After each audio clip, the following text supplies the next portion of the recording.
ನಾಳೆ ಎಂಗೇಜ್ಮೆಂಟ್ ಮಾಡ್ಕೋತಾನಂತ ಮದನ್ನು. ನಾಳೆ ಆಗೋದು ಎಂಗೇಜ್ಮೆಂಟ್ ಅಲ್ಲ, ಅವ್ನ್ ತಿತ್ತಿ. ಕೂಗಾಡ್ಬೇಡ್ವೋ, ಜಾನ್ವಿ ಕೇಳಿಸ್ಕೊಂಡ್ರೆ ಕಷ್ಟ. ನನಗೆ ಯಾಕಪ್ಪ ಹೇಳಿಲ್ಲ ನೀವು ಅವ್ನ ಮನೆಗೆ ಬಂದಿದ್ ವಿಷಯ? ನನಗ್ ಗೊತ್ತಿದ್ರು ತಾನೆ. ನಾನು ಇರ್ಬೇಕಿತ್ತು ಅವ್ನ ಮನೆಗೆ ಬಂದಾಗ. ಎಲ್ಲಡ್ಕೆ ಹಾಕೊಂಡು ಮಕ್ಕು ಕುಗ್ದು ಆಚೆ ಕಳಿಸ್ತಿದ್ದೆ ಆ ಲೋಫರ್ನ. ಈಗ ಆವೇಶದಿಂದ ಮಾತಾಡಿ ಏನು ಪ್ರಯೋಜನ ಇಲ್ಲ. ನಮ್ ಕೈಯಲ್ಲಿ ಆಗಲ್ಲ ಅಂತ ಸುಮ್ನೆ ಕೂತ್ಕೊಳಕ್ ಆಗಲ್ಲಪ್ಪ. ನಾಳೆ ಎಂಗೇಜ್ಮೆಂಟ್ ಆಗೋದ್ರೆ ಅಷ್ಟೇ ನಮ್ ಕತೆ. ನನಗೂ ಅದೇ ಆತಂಕ ಆಗ್ತಿರೋದು. ಆದ್ರೆ ಏನ್ ಮಾಡೋದು ಗೊತ್ತಾಗ್ತಾ ಇಲ್ವೇ?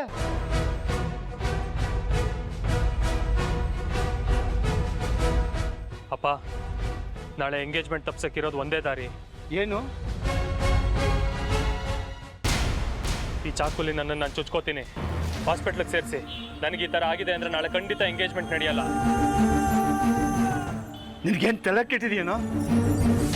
ಮಗಳನ್ನ ಕಾಪಾಡೋದಕ್ಕೋಸ್ಕರ ಮಗನ ಅಪ್ಪ ಇದ್ ದುಡ್ಲಾ? ಇನ್ನೇನ್ ಮಾಡಕ್ಕಾಗತ್ತೆ ಅಪ್ಪ? ನಾಳೆ ಎಂಗೇಜ್ಮೆಂಟ್ ಏನಾದ್ರೂ ನಡೆದೋದ್ರೆ ಅಷ್ಟೇ ನಮ್ ಕತೆ. ಹಾಗಂತ ಈ ತರ ಅನಾಹುತ ಮಾಡ್ಕೊಳ್ಳೋದ?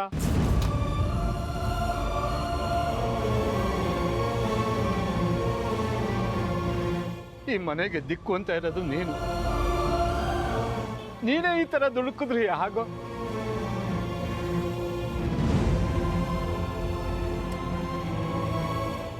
ಒಂದು ವಿಷಯ ಹೇಳ್ತೀನಿ, ಅವ್ರೇನಾದ್ರೂ ಐಡಿಯಾ ಮಾಡ್ಬೋದಪ್ಪ?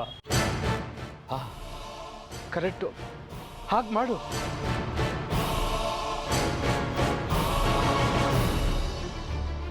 ನನ್ನ ಡ್ರೀಮ್ ಗರ್ ಜೊತೆ ಎಂಗೇಜ್ಮೆಂಟ್, ಕೊನೆಗೂ ನನ್ನ ಆಸೆ ನೆರವೇರ್ಬಿಡ್ತು.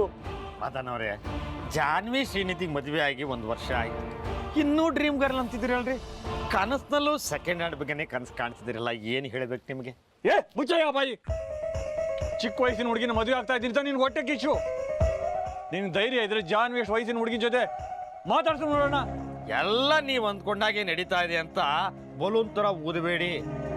ವಿಷಯ ಶ್ರೀನಿಧಿಗೆ ಗೊತ್ತಾದ ತಕ್ಷಣ ಬುಲೆಟ್ನಲ್ಲಿ ಬಂದು ಊದಿರೋ ನಿಮ್ಮ ಬಲೂನ್ಗೆ ಪಿಂತ ಅಂತ ಚುತ್ತಾನೆ, ಆಗ ಢಮ್ ಅಂದ್ಬಿಡುತ್ತೆ. ಬರ್ಲಿ, ಜಾನ್ವಿ ನನ್ನ ಜೊತೆ ಇರೋವರೆಗೂ ನಾನು ಯಾರಿಗೂ ಕೇರ್ ಮಾಡಲ್ಲ. 25 ವರ್ಷದ ಹುಡುಗಿನ ಮದುವೆ ಆಗ್ತಿದ್ದೀನಿ ಅಂತ 30 ವರ್ಷದ ಹುಡುಗನ ಥರ ಕನಸು ಕಾಣ್ತಾ ಇದ್ರಿ. ಕಾಣಿ ಪರವಾಗಿಲ್ಲ, ಆದರೆ ನಿಮ್ಮ ದೇಹಕ್ಕೆ 60 ಆಯ್ತಲ್ರಿ. ಶ್ರೀನಿಧಿ ಬಂದು ಒಂದು ಪಂಚ್ ಕೊಟ್ರೆ ಪೋಸ್ಟರ್ ಆಗ್ಬಿಡ್ತೀರಿ. ಈ ಸಲ ಬಂದವನ ನಾನು ಮುಟ್ಲಿ, ನನ್ನ ಹತ್ರ ಇರೋ ಪಿಸ್ತೂಲಿಂದ ಅವನ ಢಮ್ ಅನ್ಸ್ಬಿಡ್ತೀನಿ. ಅನ್ಸಿ, ನೀವು ಢಮ್ ಅಂತ ಅನ್ಸಿ. ಆಗ ಜಾನ್ವಿ ಕುತ್ತಿಗೆ ತಾಳಿ ಕಟ್ಟಲ್ಲ, ಪೊಲೀಸ್ನವರು ನಿಮಗೆ ಬ್ರಾಸ್ಲೆಟ್ ತೋರಿಸ್ತಾರೆ, ಸ್ಟೇಷನಲ್ಲೇ ನಿಮಗೆ ಪಿಂಡನೂ ಇಡುತ್ತಾರೆ. ಮುಚ್ಚ ಬಾಯಿ! ನಾನು ಎಂಗೇಜ್ಮೆಂಟ್ ಬಗ್ಗೆ ಖುಷಿ ಪಡ್ತಾ ಇದ್ರೆ ಬರೀ ಅಭಿಷೇಕನ ಮಾತಾಡ್ತೀಯ. ಹುಷಾರಾಗಿರಿ ಅಂದಿತ್ತಪ್ಪ. ಎಂಗೇಜ್ಮೆಂಟ್ ಆಗ್ತಾ ಇರ್ಬೋದು, ಆದರೆ ಮದುವೆ ತನಕ ಏನು ಬೇಕಾದ್ರೂ ನಡಿಬೋದು. ಏನೇ ಬಂದರೂ ನಾನು ಎದುರಿಸ್ತೀನಿ. ಶ್ರೀನಿಧಿ ಬಂದು ಏನು ನನ್ನ ಎದುರಿಸೋದು? ನಾನೇ ಅವನಿಗೆ ಶಾಕ್ ಕೊಡ್ತೀನಿ. ಬಾಬಾ ಬಾಬಾ ಬಾಬಾ, ಒಂದು ದೊಡ್ಡ ಪ್ರಾಬ್ಲಮ್ ಆಗ್ಬಿಟ್ಟಿದೆ ಬಾಬಾ. ಪ್ರಾಬ್ಲಮ್? ಮಾವಂಗೆ ಏನಾದ್ರು ಆಯ್ತನಾ? ಅಪ್ಪಂಗಲ್ಲ ಬಾಬಾ, ಅಕ್ಕಂಗೆ. ಜಾನುಗೆ ಏನಾಯ್ತು? ಇವತ್ತು ಮದನ್ ಮನೆಗೆ ಬಂದು. ಮದನ್ ಮನೆಗೆ ಬಂದಿದ್ನಾ? ಯಾಕೋ? ಮದನ್ ಮನೆಗೆ ಬಂದು.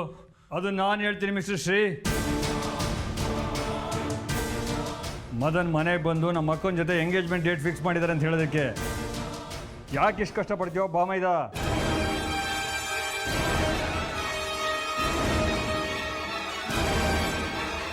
ಅವ್ನು ಹೇಳ್ತಿರೋದು ನಿಜಾನೇನೋ? 100% ನಿಜ ಮಿಸ್ಟರ್ ಶ್ರೀನಿಧಿ. ನಮ್ಮ ಹೊಸ ಭಾವ ಅಕ್ಕನ ಎಂಗೇಜ್ಮೆಂಟು ಅಪ್ಪಿ ತಪ್ಪಿ ನೀವೆಲ್ಲ ಬರೋಕ್ಕೆ ಹೋಗ್ಬೇಡಿ, ಬಂದರೆ ನಿಮ್ಮ ಹಾರ್ಟ್ ಅಟ್ಯಾಕ್ ಆಗೋದು ಗ್ಯಾರಂಟಿ ಅಂತ ಹೇಳೋ ಬಾಮೈದ.